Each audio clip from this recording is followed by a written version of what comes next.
जो भगवान को गाली देते हैं, भगवान का अपमान करते हैं, भगवान की निंदा करते हैं, भगवान उनकी भी जिम्मेवारी लिए हैं। उनको भी ऑक्सीजन मिलता है, उनको पानी मिलता है, भोजन मिलता है, उनको जीवित रखते हैं। नहीं पृथ्वी फट जाए 1 मिनट में मर जाए, अगली श्वास लेने की ताकत न रहे, दिल फेल हो जाए। लेकिन ऐसा नहीं होता। भगवान कोई छोटे मोटे हृदय वाले नहीं है। संपूर्ण चराचर जगत भगवान में वास करता है और संपूर्ण चराचर जगत के हृदय में भगवान वास करते हैं। यो माम पश्यति सर्वत्र सर्वम च मयि पश्यति तस्याहम न प्रणश्यामि सच में न प्रणश्यति। कितना बड़ा संसार है। ये भगवान के एक रोमकूप में वास करता है। इतने बड़े भगवान हैं और इतने छोटे भगवान हैं। अणुअणियान छोटे से छोटे परमाणु में भी आराम से भगवान शयन कर रहे हैं। चींटी के हृदय में भी आराम से शयन कर रहे हैं। इतने छोटे हैं और बड़े इतने हैं कि अनंत ब्रह्मांड एक रोमकूप में वास करता है। दिखरावे माता तिन अद्भुत रूप प्रचंड, रोम रोम प्रति लागे कोटि कोटि ब्रह्मांड। एक एक रोमकूप में करोड़ ब्रह्मा। ऐसा मेरा स्वामी है। वो अपने शरणागतों को बहुत प्यार करते हैं, पर हम लोगों की सन्मुखता भगवान की तरफ नहीं है, संसार की तरफ। जैसे हे भगवान मेरा एक काम बन जाए, मेरी ये चाहत पूर्ण हो जाए, तो भगवान हो गए साधन और चाह हमारी हो गई साध्य। विषय वस्तु स्थान पद प्रतिष्ठा इसी की चाह होगी। ये हो गया हमारा इष्ट और इष्ट हो गया हमारा साधन कि हे भगवान तुम ऐसा कर दो। ये कोई आनंद का मार्ग है? दलित दुराए उस अनंत सुख देने वाले परमात्मा से तुच्छ विषय मांगना दलिद्रता नहीं तो और क्या है। चक्रवर्ती सम्राट प्रसन्न हो जाए और उससे हम मांगे कि 1 साल भैंस का चारा दे दो हमें, तो क्या होगा? बोले बादशाह से भी मांगा तो क्या मांगा। तो ऐसे सोचो हम लोग कितने दलिद्र हैं। भगवान से क्या मांगते हैं? हमको ये भोग मिल जाए, हमारी ये कामना पूरी हो जाए, हमारे को ये पद मिल जाए। ये सब दलिद्रा नहीं तो और क्या है। मायाकृत झूठे भोगों को इष्ट मान लिया और प्रभु को सेवक मान लिया। प्रभु को हमारा ये काम कर दो बिहारी जी, हमारा ये काम कर। बावरे लोगों समझो, सच्चिदानंद प्रभु से उनको छोड़ दो, उनके ऊपर। प्रभु आपको जो प्यारा लगे तो प्रभु अपनी स्थिति से देंगे। तो प्रभु क्या देंगे? परमानंद। प्रभु देंगे सच्चिदानंद सुख। हम लोग भटक रहे हैं भोगानंद में, क्षणिक विषयों के भोग में।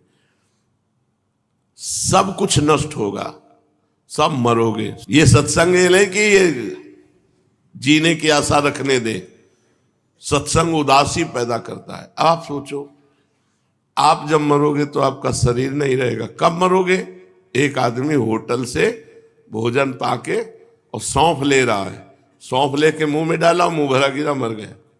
वो भोजन पाया और होटल से सौंफ लिया और मुंह में डाला, सौंफ नहीं स्वाद ले पाया, चला गया।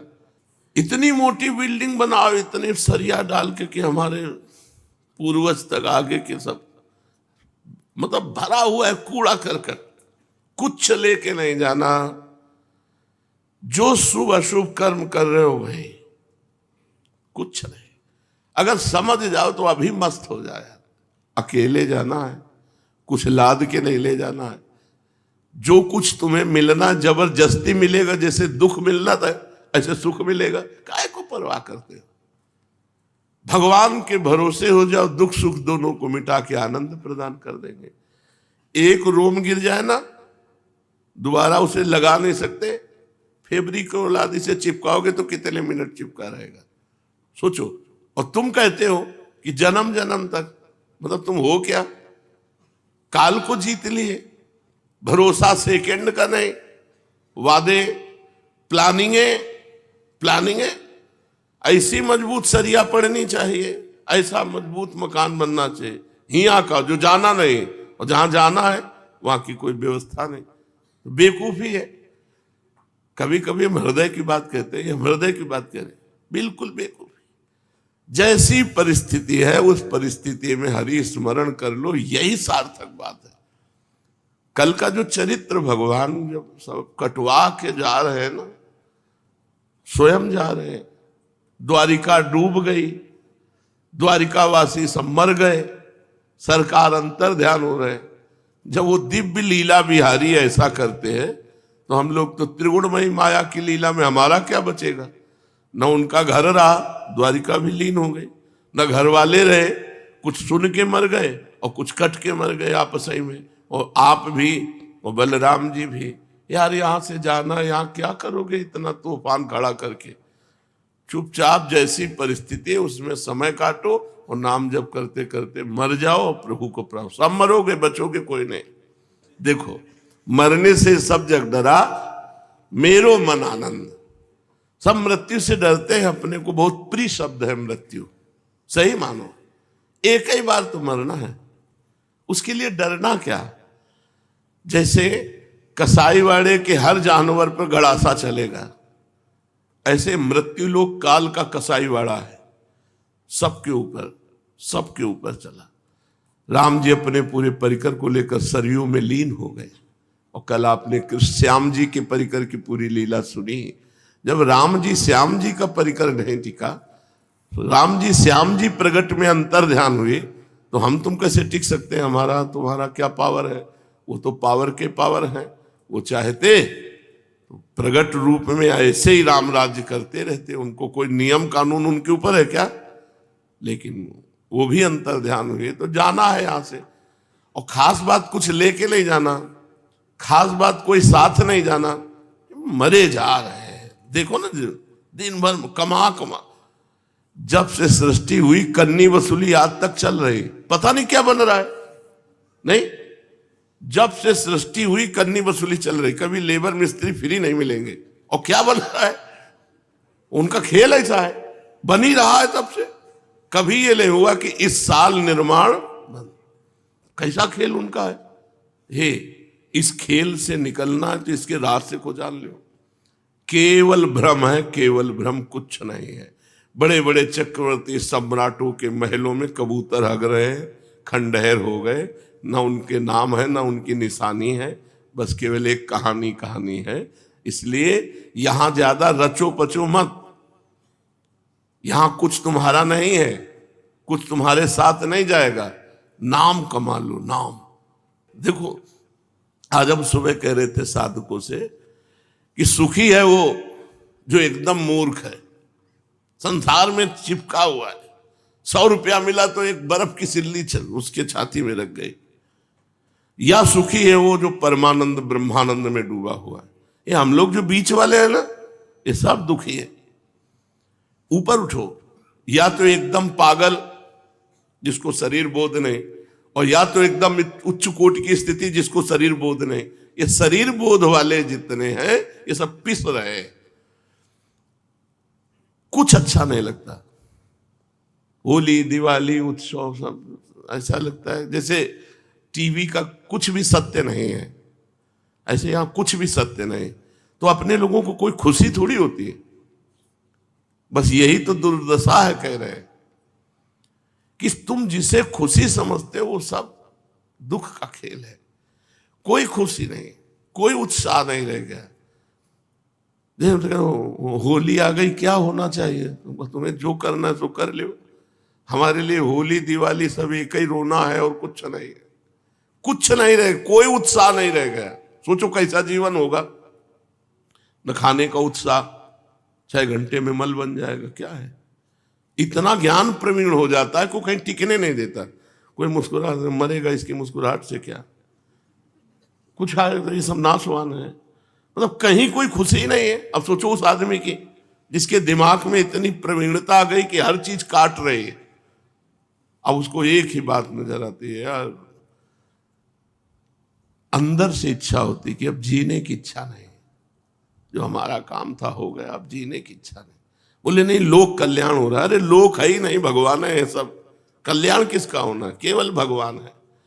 एक निराशा, एक भारी उदासी, कहीं प्रसन्नता की कोई गुंजाइश नहीं है। प्रसन्नता है तो केवल भगवान की तरफ है, संसार की तरफ है ही नहीं। ये आ गया तो क्या होगा, सब नाशवान है। ये चला गया तो क्या हुआ, ये तो जाना ही था। कहीं कोई हर्ष नहीं, कहीं कोई शोक नहीं। कभी कभी लगता है कि क्या है, किसको उपदेश दे रहे हो? परमात्मा सामने बैठा है, उसका कल्याण होना है, अब इसमें भी रुचि खत्म। किसको उपदेश दे रहे हो? तुम ज्ञानी हो, वो अज्ञानी है? नहीं, अगर तुम ज्ञानी हो तो सर्वम खलमिदम ब्रह्म, सब ब्रह्म है, किसको उपदेश कर रहे हो? अब वो भी गया।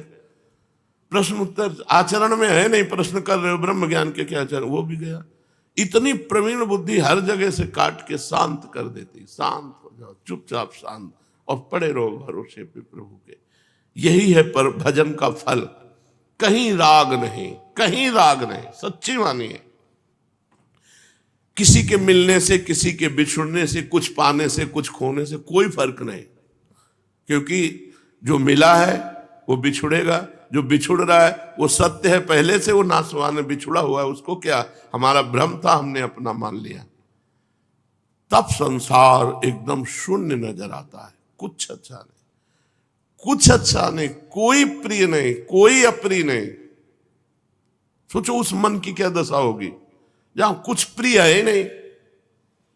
जो देखने के लिए हमको परमार्थ में दृष्टि चाहिए, उस दृष्टि के लिए रो, उस दृष्टि की प्राप्ति के, ये नौटंकी माया की, बिल्कुल नौटंकी माया। कुछ नहीं है, इतना सब कुछ होने पर भी ये सब माया है, सच्ची मानिए। कुछ नहीं। हम तो प्रणाम करते हैं जो इसको पाकर आनंदित हैं। कम से कम बच्चा है तो खिलौने में तो राजी है, वो खिलौने में तो राजी है, कम से कम जी तो रहा है। यहां जीना मुश्किल है। कुछ अच्छा नहीं, कुछ अपना नहीं, यहां कुछ सत्य नहीं, और यहां हम समय व्यतीत कर रहे हैं। सोचो, झूठे देश में, झूठी वस्तुओं में, झूठे पदों के लिए, झूठे लाभ के लिए हम अपना जीवन व्यतीत कर रहे हैं। झूठे लोगों के बीच में, झूठे लोग हैं। न तुम सत्य हो, न ये सत्य है, न ये पहले था, न ये बाद में रहेगा। सोचो जरा, सोचो अभी तो आपको कैसा लगेगा। एक व्याकुलता पैदा हो जाएगी, मैं कहां फंस गया। सब झूठा। अभी नहीं समझोगे तो जिस समय अंतिम श्वास होगी उस समय पता चल जाएगा। कोई सत्य नहीं है, न ये शरीर सत्य है, न ये मकान सत्य है, न भोजन सत्य है। सब झूठा है, सब झूठा है। यहां का खेल झूठा चलता रहता है। जब आए थे तो यहां खंडेर था, आज बिल्डिंग बनी हुई। वहां बिल्डिंग थी, खंडेर किया जा रहा है। यही खेल चलता रहता है। दोनों झूठे। सत्य उतना ही है जितना भगवान का स्मरण कर लो, हमारी बात मान लो, नहीं बाद में पछताओगे। सत्य है केवल भगवान का स्मरण। राधा राधा राधा, यही सत्य है। यही तुम्हारा जीवन है, यही तुम्हारा धन है, यही तुम्हारा मित्र है, और कोई मित्र नहीं। भजन करने से विवेक शक्ति बढ़ती है। विवेक इतना प्रवीण होता है कि कुछ लगता ही नहीं कि अपना है। कोई प्रणाम कर रहा है, माया का नाटक। तू सच्चिदानंद होकर के प्रणाम का नाटक करके मुझे फंसाना चाहता है। ये सच्चिदानंद भगवान है। न प्रणाम, न नमस्कार, कहीं कोई सुख नहीं, कोई वृत्ति नहीं। ये हम अंदर की तुम्हें सब बातें बता रहे हैं। ग्रंथ खुला रखा है, अंदर की तुम्हें बात। ये पूरे संसार को उड़ा देता है ज्ञान। कुछ अच्छा नहीं लगता, कुछ। भोजन, वस्त्र, नहाना धोना, खाना पीना एक मुर्दे की तरह चल रहा है। क्यों? ये पता चल गया सब झूठा। जैसे टीवी के फिल्म में तुम्हारी श्रद्धा अगर ना हो तो तुम देख नहीं सकते। अब जैसे अपने लोगों को तो कोई फिल्म या कोई नाटक या नौटंकी देखने की जरूरत नहीं। बहुत बड़ा नाटक चल रहा है संसार के पर्दे में, इससे बढ़िया नाटक क्या हो। ये झूठा, जैसे वो झूठा ऐसे ये झूठा। सत्य पूरा का पूरा टोटल झूठा। वो कौ चौपाई से बता दे, उमा कहूं मैं अनुभव अपना, सत हरि भजन जगत सब सपना। एक बहुत बड़े संत थे, कई वर्ष उनके साथ गंगा किनारे रहे, सर्वेश्वरानंद सरस्वती जी। कल उनके शिष्य आए थे, बताया 10 वर्ष पहले पधार गए। तब से और निराशा बढ़, वो नया नया मतलब जैसे सुनने को मिलता है, बहुत बड़े ब्रह्मज्ञानी महात्मा योग वासिष्ठ का ही केवल उनका प्रधान ग्रंथ योग वासिष्ठ, 4 से 6 बजे तक सुबह योग वासिष्ठ ही, सब ब्रह्मानंद में ऐसे बैठे, जो 8-10 संत रहते थे वो भी गए। यहां टिकना ही नहीं है, भगवान गए, तुम आशा लिए बैठे हो जन्म जन्म की, यही पूरा संसार के अब इतना बन गया और इतना बन जाए, तो उसके बाद जहां बनना था वहां ध्यान नहीं दिया। बनना है भजन, सच्ची समझ लो, सब पढ़े लिखे सुने का एक ही फल है, सब साधन कर या फल सुंदर प्रभुपद पंकज प्रीति न। इसीलिए कह रहे तुम बेपरवाह हो जाओ, बने तो खूब बने, बिगड़े तो भरपूर बिगड़े, हमें पाई भर लेना देना नहीं, हमें लेना देना है कि हमारा चिंतन भगवान से न छूटे, बस इतनी हमारी प्रार्थना मान लो सब लोग, भगवान से चिंतन न छूटे, बस यही सार बात है। बड़े बड़े प्रवचन हो रहे हैं, बड़े बड़े निर्माण हो रहे हैं, बड़े बड़े उत्सव हो रहे हैं, सब मायाकृत, सब मायाकृत। महा उत्सव है, एक एक चिंतन की वृत्ति अपने भगवान में लग रही, इससे बड़ा कोई उत्सव नहीं। भावोत्सवेन भजताम रस काम धेनु। अगर हम अंदर से चिंतन कर रहे राधा राधा, यही सत्य, यही सार्थक, और सब मिथ्या, सब मिथ्या। अर्जुन जी राजस्वी यज्ञ में एक चींटे को देखा, उसकी एक टांग टूटी हुई, 3 टांग केवल लड़खड़ाता हुआ, एक छोटा सा अन्न का टुकड़ा बड़ी मेहनत से ले जा रहा है। तो अर्जुन जी देखकर भगवान से कहा कि देखो श्री कृष्ण, क्या इस जीव को कभी सुख मिलेगा जो एक अन्न का मुंह में टुकड़ा बड़ी मेहनत से, 3 टांग केवल, चींटे की टांग वैसे ही बहुत हल्की होती है और एक टूट गई थी, 3 से घसीट रहा था, इसे कभी सुख मिलेगा? तो भगवान ने कहा अर्जुन तुम्हें पता है ये 14 बार इंद्र बन चुका है, 14 बार इंद्र बन चुका है ये जो चींटा है। अब आप सोचो, इंद्र बनने के बाद ये क्या यहां के पदों की महिमा, क्या यहां के भोगों की महिमा। कोई कभी भोगपति बनता है, कभी खाकपति बनता है। यहां की इच्छा करना, हे भगवान मेरा ये काम बन जाए, आग लगे काम में। भगवान तुम हमारे चिंतन से न जाओ, बस इतनी बात। सब विश्राम यही है, सब आनंद यही है, सब ज्ञान की पूर्ति यही है। सनकादि परम ज्ञानी महात्मा हरिश शरणम। भगवान शंकर कोई साधक थोड़ी है, लेकिन भगवान की लीला कथा कहते रहते हैं, निरंतर नाम जप करते रहते। जिस मनुष्य ने ये बात पकड़ ली कि भगवान का स्मरण ही सत्य, वो जीत गया, और नहीं तो सब हार गए। हम लोग भगवान को साधन बना लेते हैं, तो प्रतिष्ठा वैभव रुपया इष्ट हो गया, और इष्ट जो है वो साधन बन गया। भगवान को साधन बना लेते हैं, साध्य बना लेते हैं संसार को, जबकि प्रारंभिक साधना यहीं से है कि अपने संसार को जितना तुम्हारे पास है उसे साधन बना लो और भगवान को साध्य बना लो। छोड़ो, ज्यादा ज्ञान ध्यान की जरूरत नहीं है, सब ज्ञान ध्यान माया की एक चपेट में बह जाता है। भगवान का स्मरण, बस एक बात पकड़ लो कि मुझे भगवत विस्मरण ना होने पावे। और हम आपको बताएं, नाम जपते जपते क्षमता आती निरंतर नाम जपने की, नहीं तो मन व्याकुल हो जाएगा, नाम जप निरंतर नहीं कर पाएगा। क्षमता आती। अब कैसे तुम्हें बताएं, अपने लोग ऐसे अभ्यास किए, लेटे हैं बस नाम चल रहा है, फिर नहीं चैन पड़ रहा, फिर बैठ गए, फिर लेटे हैं, कभी बेहोश हो गए नींद में तो बात अलग, नहीं रात दिन उसी में। तब वो नाम की क्षमता आती है कि उठते बैठते मंद मुस्कुराते हुए भगवान की स्मृति चल रही। तुम लोग थोड़ी देर माला जपे, इसके बाद छोड़ दिए, अंदर से बिल्कुल छोड़ दिए। अब जो मन आया सो अंदर के, तो ऐसे नहीं होता। हमने इसीलिए माला प्रधान नहीं रखी ना, हम साधक को कभी प्रेरित करते हैं कि आप माला ही लेकर करें। अंतर की वृत्ति, 11 माला किया, इसके बाद टांग दिया खूंटी पे माला, और अंतर की वृत्ति छोड़ दी, तो तुम्हारा भजन किस काम का? भजन का मतलब है सतत, निरंतर, अव्यावृत, अखंड। वो चलेगा अंतर की माला से। ये जिम्मेवारी भगवान को दे दी हमने कि गिन लेना, कितने हुए, जितनी जरूरत हो उतने गिन लेना, और जब जरूरत हो जाए कि पूरी हो गई तो मिल लेना।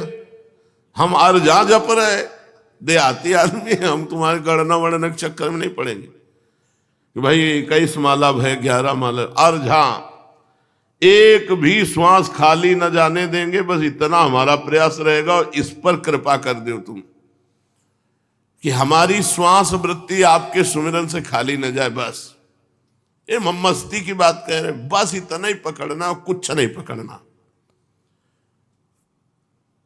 एकांत छत में निकल जाते थे, बैठे एकांत कोने में, निरंतर चल रहा है नाम मंत्र।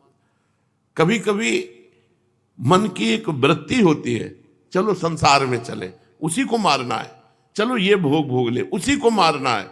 अब मन नहीं लग रहा, बिल्कुल मन नहीं लग रहा, फिर भी हम शुरू हैं अपने नाम में। वो क्षमता बढ़ रही है आपके अंदर, भागवती क्षमता बढ़ रही है। अनजाने में आप महाबली बन रहे हैं।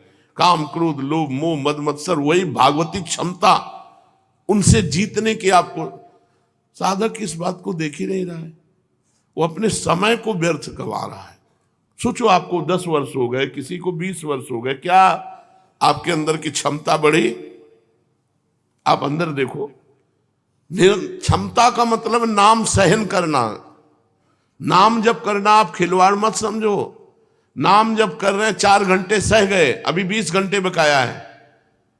10 घंटे सह गए, 10 घंटे से लगातार नाम चल रहा, आप विचलित नहीं हुए तो सह गए 10 घंटे का जब, अभी आपके 14 घंटा बकाया है। 24 घंटे जब बेहोश हो गए तो बेहोश हो गए। ऐसी व्याकुलता पैदा होती, करके देखना, आनंद की बात नहीं, भर भर आता है मन। जब उसको दबाओ ना चारों तरफ से घेर के नाम में, तो व्याकुल होता है मन। कमरे में नहीं बैठने देगा, निकल करके बालकनी में खड़ा कर देगा। राधा राधा राधा राधा, नेत्र अपनी तरफ भागेंगे, इंद्रियां अपनी तरफ, व्याकुलता सहन करो उसको, बढ़ाओ समय अंदर से अंदर चिंतन का। यही सार है, नहीं तो सब बेकार है, सब मजाक है। माया हमें मजाक बना दिए, भगवान का विस्मरण करा के इतना अमूल्य मानो जीवन, और हम व्यर्थ कर दी। कोई 30 का है, कोई 40 का, क्या हासिल हुआ? ये तो कृपा कहो कि धाम में पड़े हो, अगर धाम में ना हो तो तुम्हारे पास है क्या? क्या है? साधक के पास बल होता है चिंतन बल। श्री हरिवंश नाम बल लहो, अपने मन भाई सब कहो, रहो शरण हरिवंश की। कि अगर अभी आपको चलो तो आप बिल्कुल तैयार हो इस संसार से जाने के लिए, मृत्यु को बिल्कुल स्वीकार किए हो, ये हमारी तैयारी है। अभी चलो, अब सोचो, अभी शाम के मरेंगे, क्या तैयारी तुम्हारे पास? तुम्हारे पास है विश्वास कि शाम तक तुम भगवान के चिंतन से अलग नहीं होगे? धोखा हो जाएगा। अगर निरंतर भजन चलता है तो तैयार है, अभी आ जाओ, चाहे कभी आ जाना, हम बिल्कुल तैयार मिलेंगे। जैसे हम कहते हैं अटैची हमारी तैयार रहती, क्यों? हमारा समय तैयारी में फिट है। हमारा कुछ नहीं है, कुछ नहीं है, बिल्कुल फ्री ऐसे है।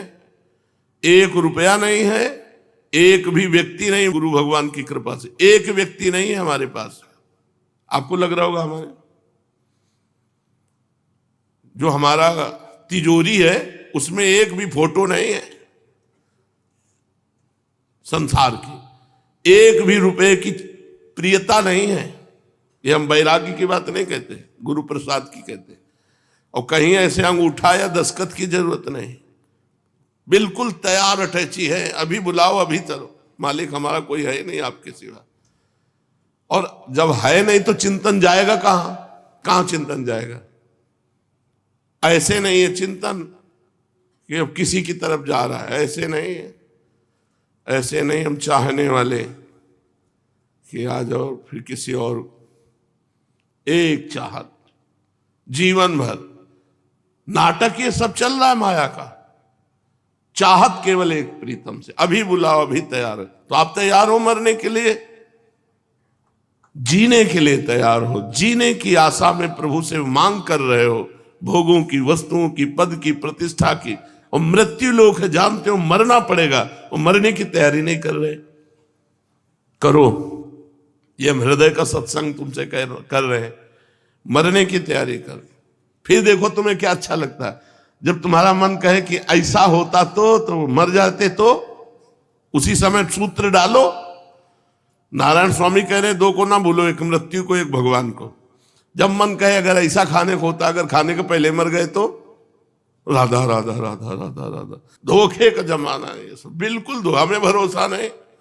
प्रवचन के बाद पानी पी पाएंगे कि नहीं, कोई भरोसा नहीं। मृत्यु लोग, भयावह लोग, केवल भगवान का स्मरण। तो अपनी चिंता छोड़ो, अपनों की चिंता छोड़ो, केवल भगवान की चिंता करो।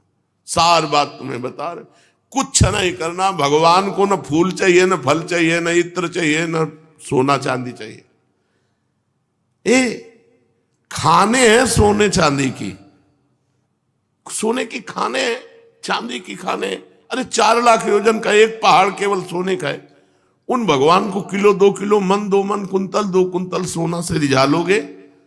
जिन्होंने सोने की खान पैदा कर दी, चांदी की खान पैदा कर दी, जिन्होंने वस्तुएं, उनको केवल आप चाहिए, आप। और हम अपने को देने को तैयार नहीं। हम अपने को दे चुके माया में, और भगवान को देना चाहते हैं मायापति को माया। ये तो हम अपने भाव प्रस्तुत करते हैं प्रभु के सामने कि ये इत्र है, ये भोग है, तो वो भाव वाली वस्तु स्वीकार कर लेते हैं। देखो कल एकांतिक में बताया था, करोड़ों अरबों की व्यवस्था की थी दुर्योधन ने। ऐसे सुंदर व्यवस्थाएं भगवान के लिए कि देखकर द्वारिकाधीश मोहित हो जाएंगे। भगवान ने आंख उठा के नहीं देखा। और जब कहा भोजन के लिए, तो उन्होंने कहा भूख में या प्रीति में, 2 में भोजन होता है। मेरे अंदर भूख नहीं, तेरे अंदर प्रीति नहीं, इसलिए हमारा भोजन हो ही नहीं सकता। तेरे अंदर प्रीति नहीं और मेरे अंदर भूख नहीं। वहां से कह के सीधे विदुरानी के पास जाते हो, कहते भूख लगी है, कुछ लाओ ना। तो वो बावरी है, उनको तो कुछ सुध नहीं है, तो केला की तरफ भगवान इशारा करते हो, केला लाती, गूदा फेंक देते हैं। भगवान प्रेम मगन होकर छिलका पा रहे हैं। अब विचार करो, छिलका पा करके प्रेम मगन हो रहे हैं भगवान। भगवान को वस्तु चाहिए, पत्रम पुष्पम फलम तोयम, एक चुल्लू जल में प्रसन्न हो जाने वाले भगवान हैं। ये सारी सृष्टि उनकी, अगर चुल्लू भर जल भी दे रहे हो तो उन्हीं का जल दे रहे हो, उन्हीं की सृष्टि का जल दे रहे हो। सिर्फ आपका भाव चाहिए। भाव दिए हो माया को, अपनापन किए हो माया से, और माला चला रहे हो भगवान का। बहुत लंबा सफर है, बंद करो। कुछ करने की जरूरत नहीं, होने की जरूरत है। भगवान के हो जाओ बस, हमारा कोई नहीं। ये कोई बिरला ही कर पाएगा। कह तो रहे बिल्कुल सरल भाषा में, ये सब शास्त्रों का सार कह रहे हैं आपको। भगवान का होके भगवान का भजन करो। बिगड़ी जन्म अनेक की, अब ही सुधरे आज। कौन सी साधना हो जाएगी अभी? आज अभी जीवन मुक्त हो गए। कैसे? वही राम को। कोई हमारा नहीं, हम किसी के नहीं, हम केवल श्री भगवान के। और जितनी श्वासें बची नाम जप कर रहे, कोई गंदे आचरण नहीं करेंगे, बस मुक्त हो गए, जीवन मुक्त हो गए। चलते हैं श्रीमद् भागवत महापुराण। आज 12 स्कंद प्रारंभ हो रहा है, जिसमें कलयुग के भगवान के जाने के बाद जो राजवंश हुए उनका वर्णन है। राजा परीक्षित ने पूछा भगवान परमहंस श्री सुखदेव जी से, यदुवंश शिरोमणि भगवान श्री कृष्ण जब अपने परम धाम पधार गए, तब पृथ्वी पर किस वंश का राज्य हुआ तथा अब किसका राज्य होगा? आप कृपा करके मुझे ये बतलाइए। परमहंस श्री सुखदेव जी महाराज ने कहा, प्रिय परीक्षित, मैंने तुम्हें 9वें स्कंद में बात बतलाई थी कि जरासंध के पिता बृहद्रथ के वंश में अंतिम राजा होगा पुरंजय, रिपुरंजय जिसका नाम कहा गया। उसके मंत्री का नाम होगा शुनक। वो अपने स्वामी को मार डालेगा और अपने पुत्र प्रद्योत को राज सिंहासन पर अभिषिक्त करेगा। प्रद्योत का पुत्र होगा पालक, पालक का विशाखयूप, विशाखयूप का राजक, और राजक का पुत्र होगा नंदिवर्धन। प्रद्योत वंश में यही 5 नरपति होंगे। इनकी संज्ञा होगी प्रद्योतन। ये 148 वर्ष तक पृथ्वी का उपभोग करेंगे भगवान के जाने के बाद। ये 5 राजा हुए। इसके पश्चात शिशुनाग नाम का राजा होगा। शिशुनाग का काकवर्ण, उसका क्षेमधर्मा, क्षेमधर्मा का पुत्र होगा क्षेत्रज्ञ, क्षेत्रज्ञ का विदिशार, उसका अजात शत्रु, फिर दर्भक, और दर्भक का पुत्र होगा अजय। अजय से नंदिवर्धन और उससे महानंदी का जन्म होगा। शिशुनाग वंश में 10 राजा होंगे। ये सब मिलकर कलयुग में 360 वर्ष तक पृथ्वी का राज्य करेंगे। 5 राजा 148 वर्ष तक और ये 10 राजा 360 वर्ष तक। प्रिय परीक्षित, फिर महानंदी की शूद्रा पत्नी के गर्भ से नंद नामक पुत्र होगा। वो बड़ा बलवान होगा। महानंदी महापद्म नामक निधि का अधिपति होगा, इसलिए उसे महापद्म भी कहेंगे। वह क्षत्रिय राजाओं के विनाश का कारण बनेगा। तभी से राजा लोग प्रायः अधार्मिक हो जाएंगे। महापद्म पृथ्वी का एक क्षत्र शासक होगा। उसके शासन का उल्लंघन कोई भी नहीं कर सकेगा। क्षत्रियों के विनाश में हेतु होने की दृष्टि से उसे दूसरा परशुराम ही समझना चाहिए। उसके सुमाल्य आदि 8 पुत्र होंगे। वे सभी राजा होंगे और 100 वर्ष तक इस पृथ्वी का उपभोग करेंगे। कौटिल्य, वात्स्यायन तथा चाणक्य के नाम से प्रसिद्ध एक ब्राह्मण विश्वविख्यात नंद और उनके सुमाल्य आदि 8 पुत्रों का नाश कर डालेगा। उनका नाश हो जाने पर कलयुग में मौर्यवंशी नरपति पृथ्वी का राज्य करेंगे।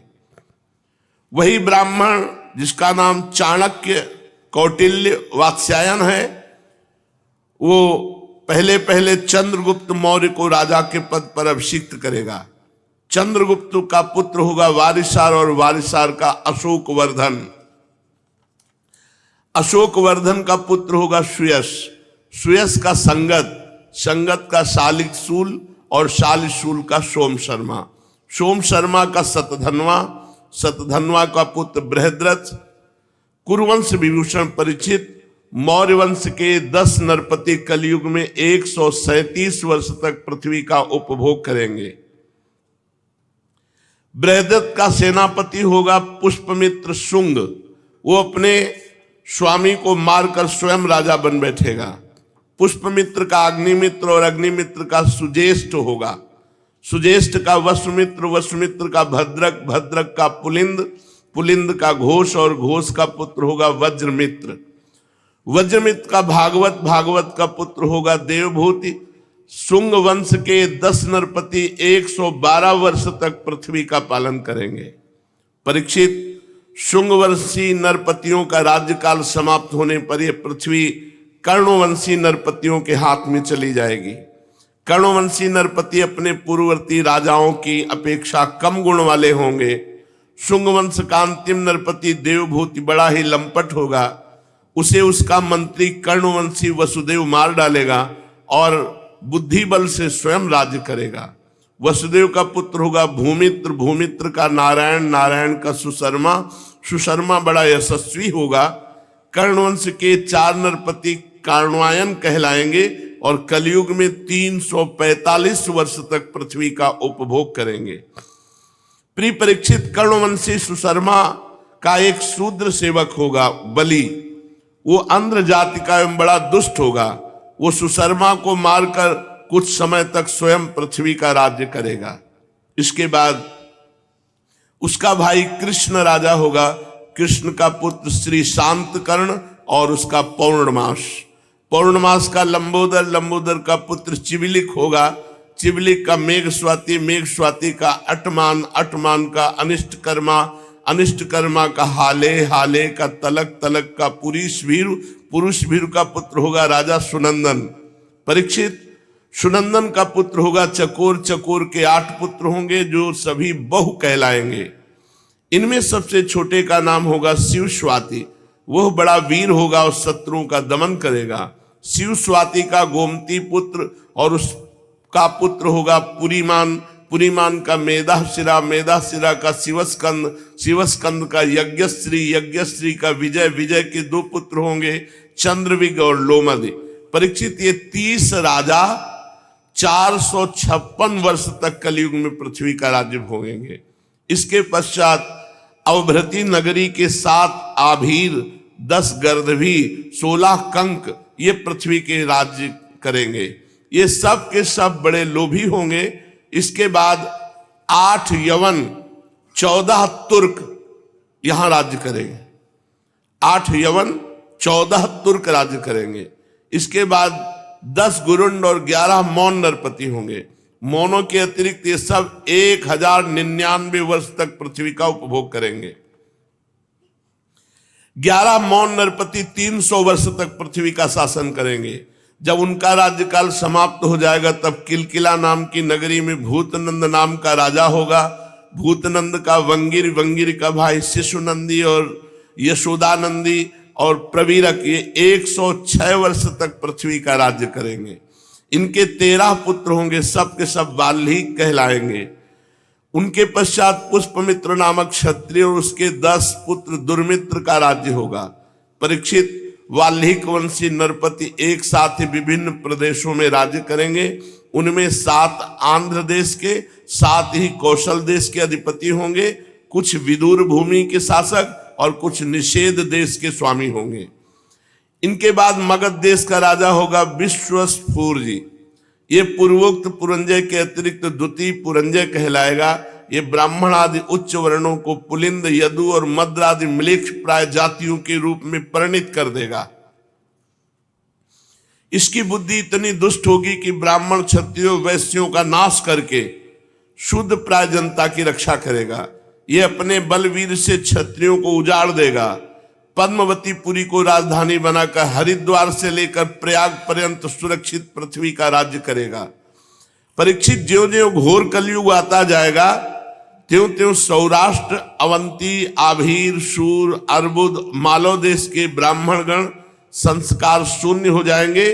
सिंधु तट, चंद्रभागा, तटवर्ती प्रदेश, कौंतीपुर और काश्मीर मंडल प्रायः म्लेच्छ स्वभाव वाले, संस्कार ब्रह्म तेज से हीन, केवल नाम मात्र के द्विज और म्लेच्छों का राज्य होगा। परीक्षित, सब के सब आचार विचार विहीन म्लेच्छ प्राय हो जाएंगे। ये सब एक ही समय भिन्न भिन्न प्रांतों में राज्य करेंगे। सब के सब परले, सिर के झूठे, अधार्मिक, स्वल्प दान करने वाले होंगे। छोटी छोटी बातों को लेकर ये क्रोध के मारे आग बबूला हो जाया करेंगे। ये दुष्ट लोग स्त्री, बच्चों, गौओं और ब्राह्मणों को मारने में नहीं हिचकेंगे। दूसरे की स्त्री को भोगना, दूसरे के धन को हथिया लेना कलयुग में स्वभाव बन जाएगा। सबका स्वभाव, पराई स्त्रियों को भोगना, दूसरे के धन को हड़प लेना। ऐसे लोगों की ना बढ़ती देर लगेगी और ना नष्ट होते देर लगेगी। ये क्षण में रुष्ट और क्षण में तुष्ट। इनकी शक्ति और आयुध होगी बहुत थोड़ी। इनमें परंपरागत कोई संस्कार नहीं रह जाएंगे। ये तो बहुत 2-2,500 वर्ष की बात बता रहे हैं, क्योंकि इतने राजा हो गए तो 2,500 वर्ष हो गए। अब तो 5,000 वर्ष के ऊपर चल रहा है। 4,32,000 वर्ष की आयु कलयुग की है। लोग अपने कर्तव्य कर्म का पालन करना भूल जाएंगे। रजोगुण तमोगुण से अंधे बन जाएंगे। राजा के वेश में म्लेच्छ ही होंगे। लूट घसोट, प्रजा का खून चूसना ऐसा स्वभाव बन जाएगा। ऐसे लोगों का शासन होगा तो देश की प्रजा भी वैसे ही स्वभाव, आचरण और भाषण वाली हो जाएगी। राजा लोग तो उनका शोषण करेंगे, प्रजा आपस में एक दूसरे को उत्पीड़ित करेंगे और अंततः सब नाशवान, नष्ट। फिर वही आ गया, ये सब लिखा पढ़ी है, सब मर गए, मिट्टिया मेट हो गए, कहीं कोई नहीं।